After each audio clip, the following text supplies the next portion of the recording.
Chapter 17, Baby Love. The contractions, hours of labor, it feels all like a lifetime ago as you cradle your newborn baby in your arms. Hi, little girl. Cole sits next to you on the hospital bed, his strong arms around you both.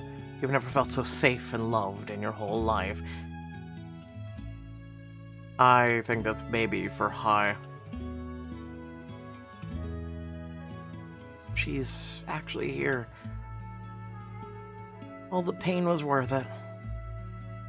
You did such an amazing job. I can't believe how strong you are. You touch one of the baby's tiny fingers right away. She wraps her hand around your pointer finger and your heart melts. Oh, I do you too. We're right here. Is she healthy? Cole puts the tiniest bit of space between you as Dr. Barry leads Estelle and Daphne into the room. Yes, all 10 fingers and 10 toes. Estelle pushes Daphne closer, but in contrast to the warmth you feel when you look at the baby, Daphne looks nervous. Now, go on. I think it's time for her mother to hold her baby. Oh, right. Cole gingerly takes the baby from your arms and hands her to Daphne. Daphne cradles her awkwardly, her movements stiff and unsure. Hi there? Baby purses her mouth, and a bit of drool drips from her tiny lips. Daphne grimaces and immediately hands her back to Cole. Okay, I've said hi, that's enough for now. Don't worry, you'll get used to holding her soon enough, but we still do need to settle on a name. If you're taking suggestions... Luna. Sure. I've always liked the name Luna. I'm sure Daphne and Cole have something better in mind. Actually, I love it. Sure, Luna suits her. Cole looks down at the baby, his gaze so full of love that it fills your heart with joy.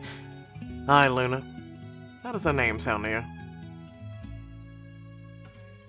I think she likes it.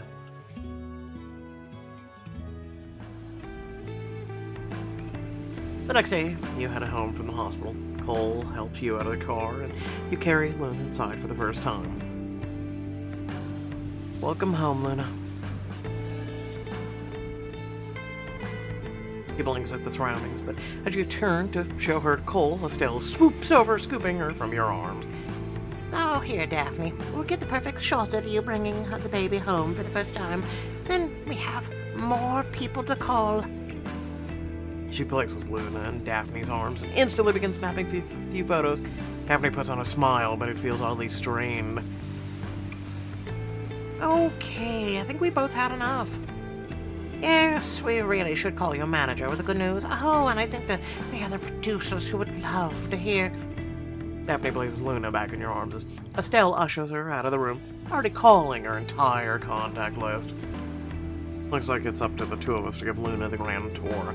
Shall we show her up to her nursery? Yes, please.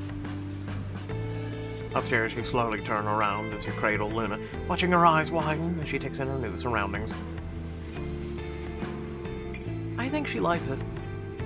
Cole rests his chin on your shoulder, and both of you look down in wonder at her. You shift your weight so your back is flush against his body. His warmth seeps into you through your clothing. It's nice to be alone with you. I'm glad you had the best doctors we could find at the hospital, but I've missed this. Well, we aren't quite alone. Don't forget about the most beautiful little girl in the whole world. I really do like the wall, and the stars and things. I could never. You're my two favorite people. He slides his arms around your waist and pulls you closer. You breathe in his calming, clean scent, feeling your heart flutter.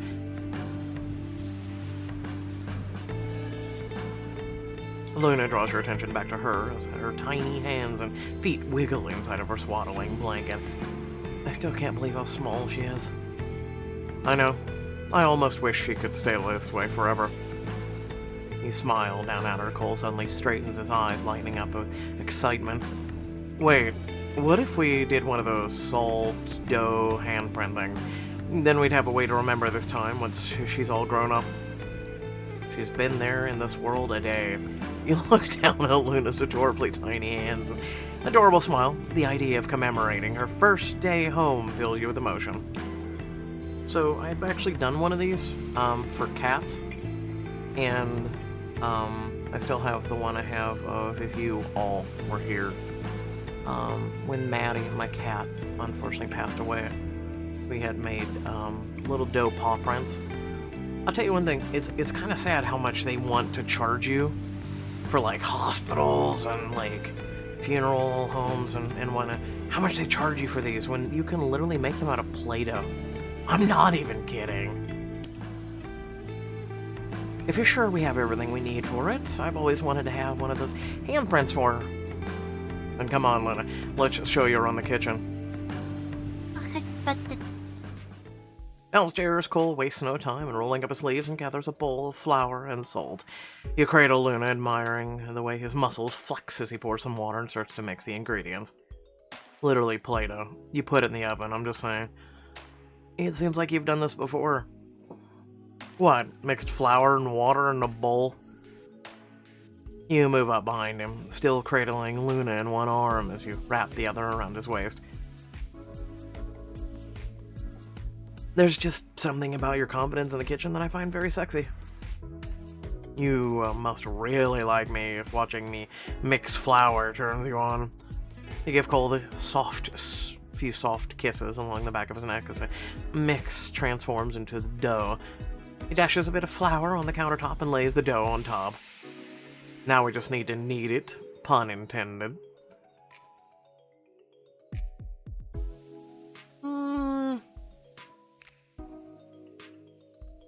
Yeah, she's a baby. If she was a little older, older than a day, I'd be like, yeah, no, go ahead. You press your body close around his and reach one arm around his waist to sink your fingers into the dough. I've still got to hold this little one, so why don't you help me with the technique? Of course, it's harder one-handed. But he places his hands over yours and you instantly can feel his strength as he begins to guide your movements. Nice technique. His hands move over yours, squeezing, kneading the dough. I thought you were already pretty familiar with my technique. The soft rumble of his voice sends goosebumps running down your back. I know how your hands feel on me, but now I get to feel how your hands work with me. You smile and lean into his scent as his fingers push and pull yours along the surface of the dough. Once it's started to come together, Cole takes over the finish, working the dough with both of his powerful hands. You know what I just realized? This is Luna's first art project, too. That's right. Welcome to the world of self-expression, Luna. I can't help but think that being inside your belly guarantees she'll be a creative genius when she grows up. Cole looks at Luna and scrunches his nose at her. Your dad always knows just what to say, doesn't he? You look Cole up and down, admiring his body's symmetry and strength. I just hope she inherits some of your traits, too. Cole moves up close to you, leaning in to whisper in your ear. Any traits in particular? I hope Luna inherits your curiosity. You always take interest in people, what they like, what they're dealing with, and then you use your creativity to make products to help with that. That takes a curious mind and a lot of determination. I never thought of it that way, but it sounds pretty nice coming from you. I hope Luna's the same way. He lifts Luna up to touch the tip of his nose to hers. Oh, she will be. Just look at the way she takes in every little thing around her.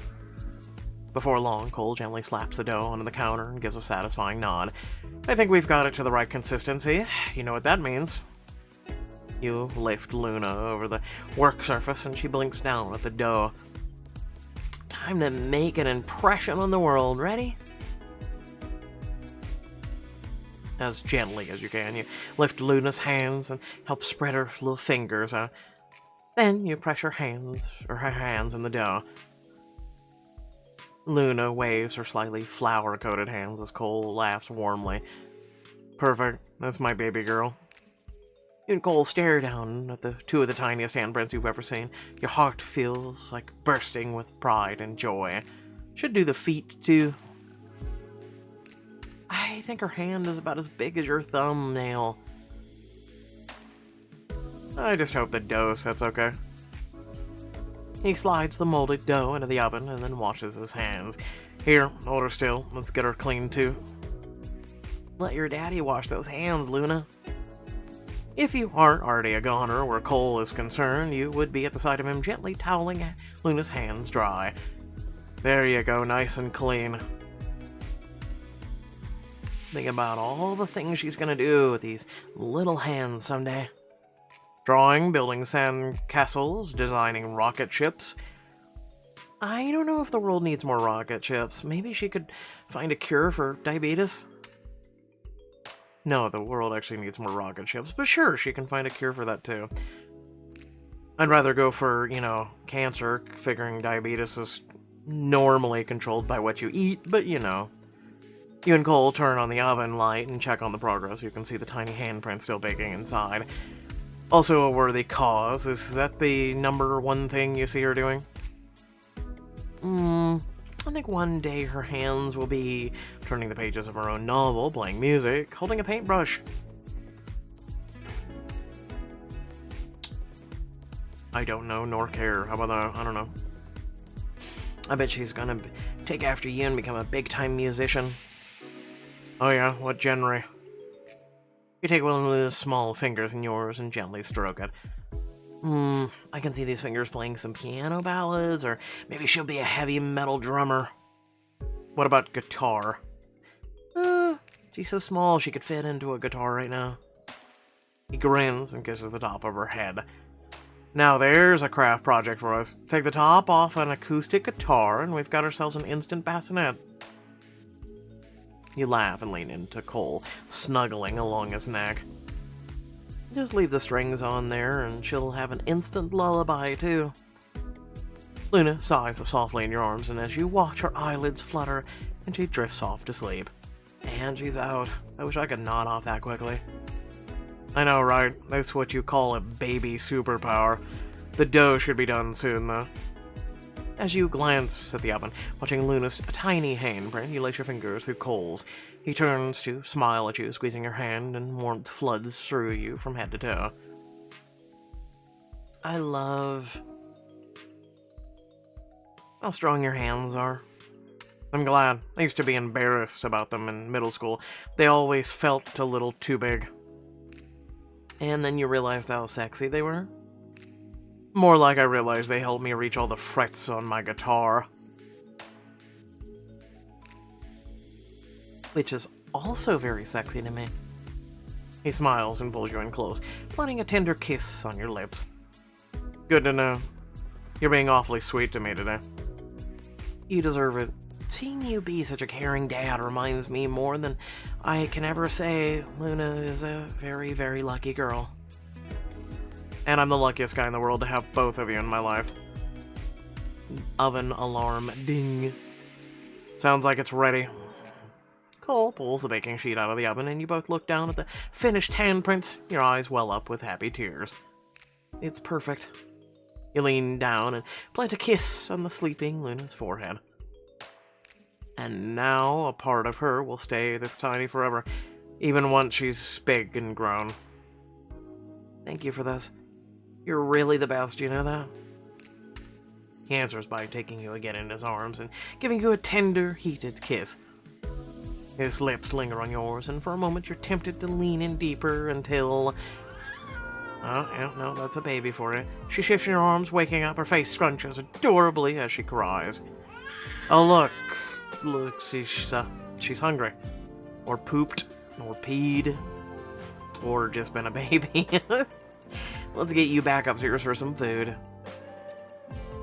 Okay, sweetheart, here goes nothing. I hope I fed her in the hospital with the nurses helping, but now it's all on me. Cole guides you to the rocking chair and you settle in, making sure you're comfortable so she doesn't pick up on any nervous energy. Okay, I can do this. You lift up your shirt and adjust your bra so she has access to your nipple. You hold Luna up. She immediately leans towards you. Yep, she's definitely hungry. Her small mouth opens, but doesn't quite latch. You gesture in your arms, but that doesn't seem to help either. It's okay, little one, you can do it. Maybe I should switch to the other one? You adjust to the other side of your bra and shift the baby over so she can try. I don't think it's working. I have an idea. He drops a quick kiss to the top of your head before leaving the nursery and returning a minute later with this guitar. Maybe a little music will help her relax? Cole begins to strumming. The notes fill the room and help release the tension in your shoulders. You recognize the song right away. It's the one that you and Cole wrote together.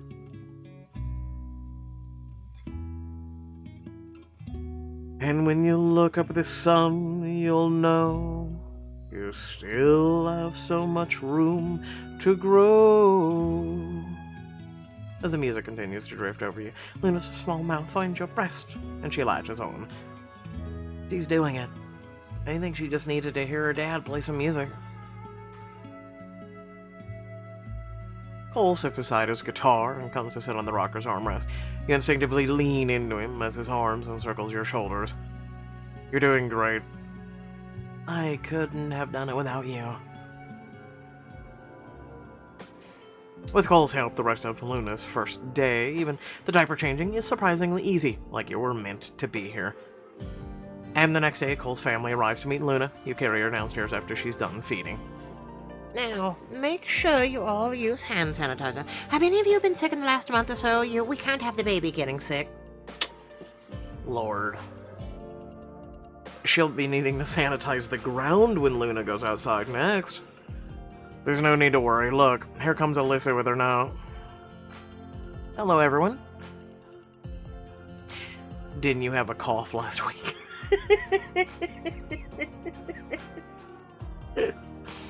I'd like to introduce Luna. The family crowds around you, oohing and eyeing over the new baby. Oh, wow, look at those beautiful eyes. Oh, she even has an adorable little pout. Oh, hello, little Luna. I brought you a present. Keith unwraps a small present, holds out a tiny llama to her, but Luna's transfixed by something else.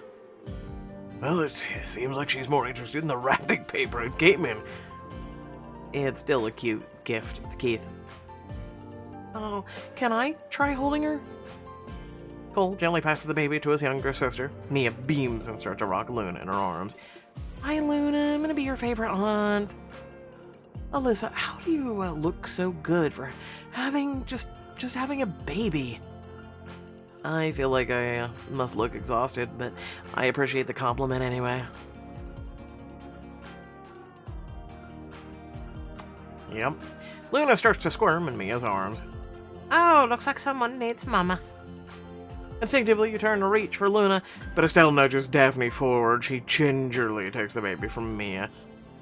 Right, Daphne is her real mom. No, she's not, but I get it. It's okay. They're there? She pats the baby's shoulder, which just makes her cry even louder. I don't know what's wrong. She won't stop crying. That sounds like her I need a break cry. She's probably just a little overstimulated. This is the most people she's been around. Why don't you try swaddling her?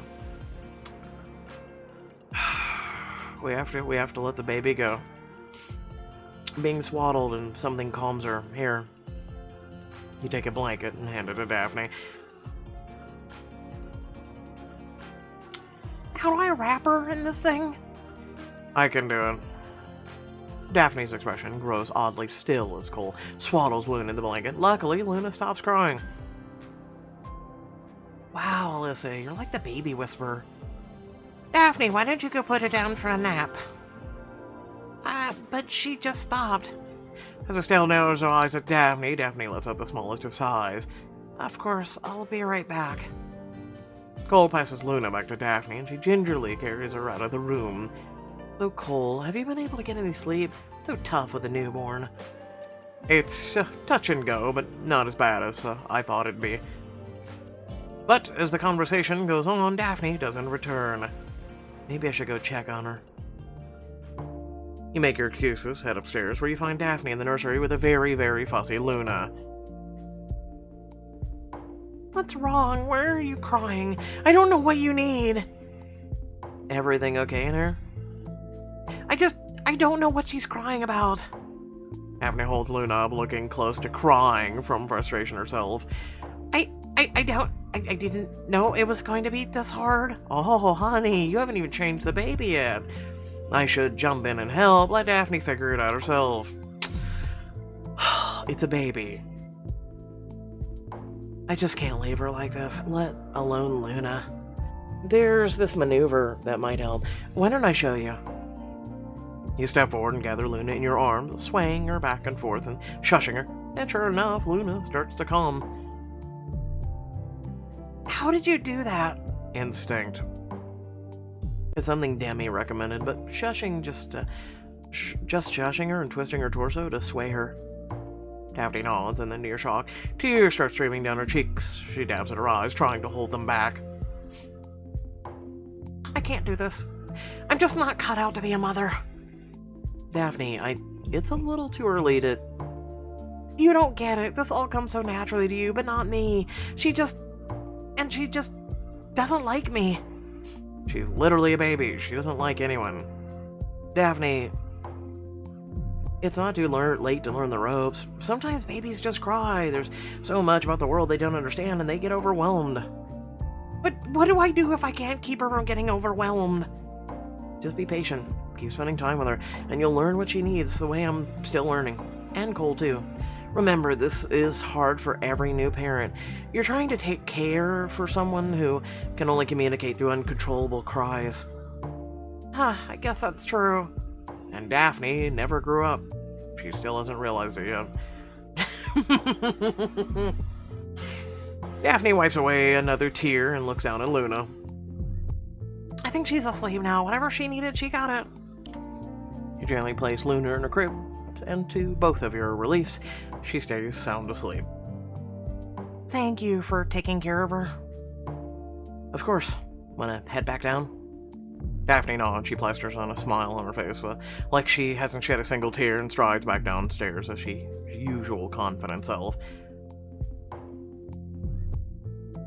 Oh, Luna. I really hope she can figure this out for your sake. Later that night, after Cole's family has left, you sit with Luna in her nursery. With her nestled securely against you, you pull out the special book you made just for her. Hello, baby. Luna, this is Evil Origins of Destructo Baby. Me and your Aunt Dami made it, so I hope you like it. Luna's eyes rove over the book, and your heart warms as she stares at all the detail you put into the pictures. You open up the cover, keeping your voice soft but still full of character as you read aloud. This is Destructo Baby, who goes on tons of adventures, and this is her sidekick, the adorable robot she built herself. That's right, they did have lots of fun together, see? You watch as you turn the pages, transfixed as you point out each illustration. This one's my favorite. This is when Destructo Baby got her powers from a magical being named Alyssa. Alyssa loved her so much that her love became literal magic. You kiss the top of her head and continue to read the story, loving the way she reacts each time you turn the page. Destructo Baby had so much fun on her wild adventures. No matter where she went, she knew she was loved by her wonderful dad, Cole, and me. As Luna slowly dozes off to the sound of your voice, you find yourself stifling a yawn. Maybe I could close my eyes for a few minutes too. It feels like your eyes are only closed for a moment. Then you wake up to the feeling of movement and strong arms around you as Cole carries you bridal style out of Luna's room. Hey, you. Hey, did I fall asleep? No, you're walking around.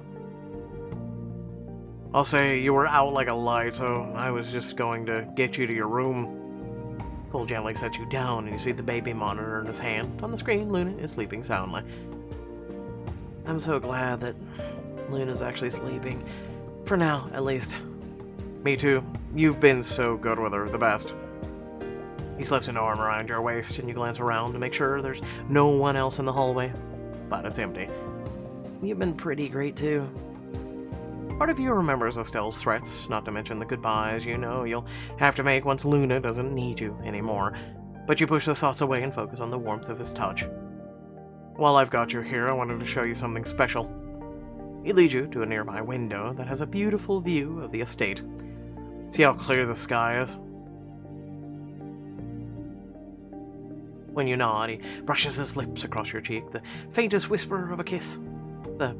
He presses another kiss lower along your neck. It'd be a perfect night for stargazing, just the two of us.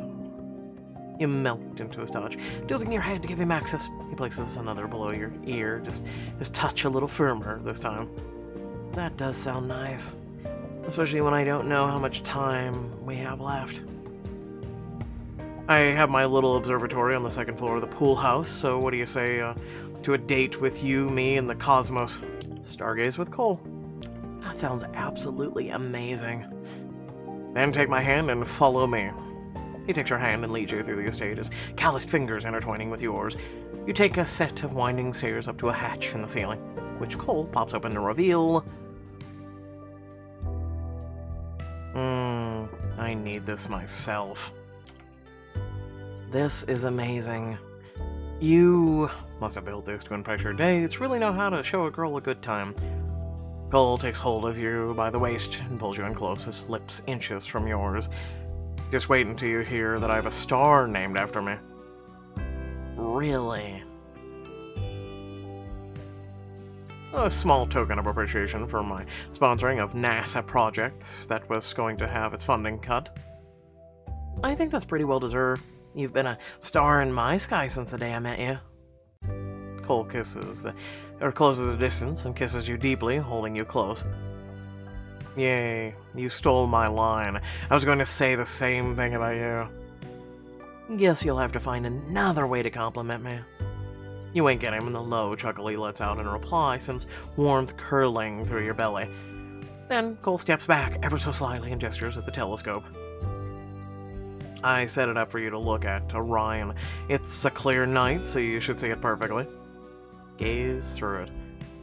You lean in and peer through the eyepiece. It takes your eye a moment to adjust before you see an hourglass-shaped cluster of stars. See those 3 stars in the center? There's Orion Belt. The 3 sisters, right? You know your constellations. Well, I did grow up in the middle of nowhere, Alaska. But to be honest, I spent more time making up my own constellations than learning the real ones. You did? Oh yeah. I'd seen them in books and think, there's no way that looks like a bear. I trace lines between them with my fingers and make up my own constellations. Cole beams at you and takes your hand and guides you over to the plush couch in the middle of the observatory. Then here, lie down next to me and show me what you see. Cole helps you lie down and carefully fluffing the pillows around you. You know, I'm not pregnant anymore, Ryan. You don't have to fuss over me. Well, maybe I like knowing that you're comfortable. A tenderness in his voice sends a hot rush through your body as he lies down beside you and wraps you in his arms. And warm. This is the coziest stargazing trip I've ever been on, that's for sure. So, what constellation do you have to show me? His hot breath ghosts against your neck as his hands slowly trace your sides. He takes an effort to gaze up at the stars instead of turning so you can kiss him, but you manage, for now. How about this one? I'll trace a constellation of... why not a heart? You point up to a bright star, and Cole follows your lead. Okay, so we start from there and go to... You trace your fingers up and around, making a little dip at the top, before curving back down to the shape of a heart. What's that one? Amorous Major? Exactly. You're getting the hang of this. I love the way your mind works, you know that? You might have mentioned it once or twice. You turn on your side so that you're face to face with Cole. The The way his loving gaze pierces into you sets your heart beating faster. You didn't just bring me up here to look at the constellations, though, did you? That was part of it, but I also brought you up here because I missed you. Turns his hands up and down your back, and your body melts beneath his touch. A sweet, irresistible ache starts to curl inside of you. I missed you too. You tilt your head up to meet Cole's, kissing him slowly and deeply. The familiar thrill of arousal runs through you again, all the more powerful after the time that's passed since you had Cole alone. Alyssa. You nudge Cole onto his back and swing your leg over him. God, you're beautiful. As you straddle his hips, you lean down to kiss him again, relishing in the warmth of his body between your thighs. He kisses you back eagerly, but when you pull back for a moment, he hesitates, brushing his fingers against your cheek.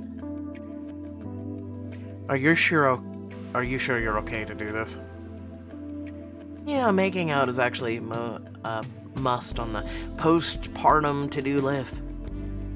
Good, because I have never needed anything as much as I need to kiss you right now. He kisses you again, deeply, slowly, passionately. Heat blooms in your core as his hands trail down your thigh. I've missed your touch so much. You lean into Cole again, kissing him more urgently. You need him. You need to remember what he feels like. Even with your hands over his shirt, you can feel his unfathomably perfect six-pack. Cole shivers slightly under your hand, smiling as he continues kissing you. Like what you feel? You know I do. That is a approving groan. You slip your hands underneath the hem of his shirt, feeling every sculpted line of muscle. Alyssa. You arch into him until your core is pressed against his length, racing your hands against his firm stomach to steady yourself. You're just about as hard as the telescope. My body can't help it when you touch me like that. Give Cole a little rake down his chest with your nails as you grind back and forth against him, imagining how it would feel to be with him. Even through our clothes, I might... Thank God for the baby monitor. We were getting handsy, let's put it that way. The baby monitor Cole brought with you suddenly crackles to life as, back in her nursery, Luna lets out a soft cry. That's Luna, and I guess our cue to bump the brakes for tonight. Yeah, I should go check on her. You sit up, your heart pounding, but Cole takes your hands and gently presses his forehead against yours. You've done so much already. Let me look after her. You just get some sleep. Are you sure? I don't mind. Don't worry, I've got this. I'm already very awake as it is. Nuzzle against him and plant one last loving goodnight kiss on his lips. Thank you, and thank you for taking me up here. This was exactly what I needed. Me too. Maybe another night we can pick up where we left off. You tiptoe down the hallway to your room, your entire body glowing with the thrill of your late-night tryst. You're up late. And so are you, Grandma. Didn't get your bottle of Pediasure. You wheel around and see Estelle leaning against the door frame of her room, looking at you with an arched eyebrow. Did she see Cole and me together? I was just getting some water. Right, water. She gives you one last searching glance and looks past you over your shoulder. You can't help feeling like she's looking for Cole. Talk about ominous. But 2 weeks later, life has mostly been a delightful blur between taking care of Luna and stealing moments with Cole when you can. Until one morning when you step into the kitchen for some herbal tea and find a woman standing there, holding Luna. Morning. This would be the nanny. Who are you and what are you doing with Luna? Ah, yes. Good morning, Alyssa. You turn to see Estelle sitting at the table, wearing a smile that might almost look amiable to anyone else, but that you recognize as victorious. Paula, this is our surrogate Alyssa. Alyssa, I have some wonderful news. You'll be able to get back to your life sooner than expected. What do you mean? Still gestures to the woman across from her. I've hired Paula here to take over as Luna's nanny. We won't be needing you anymore. That's fine.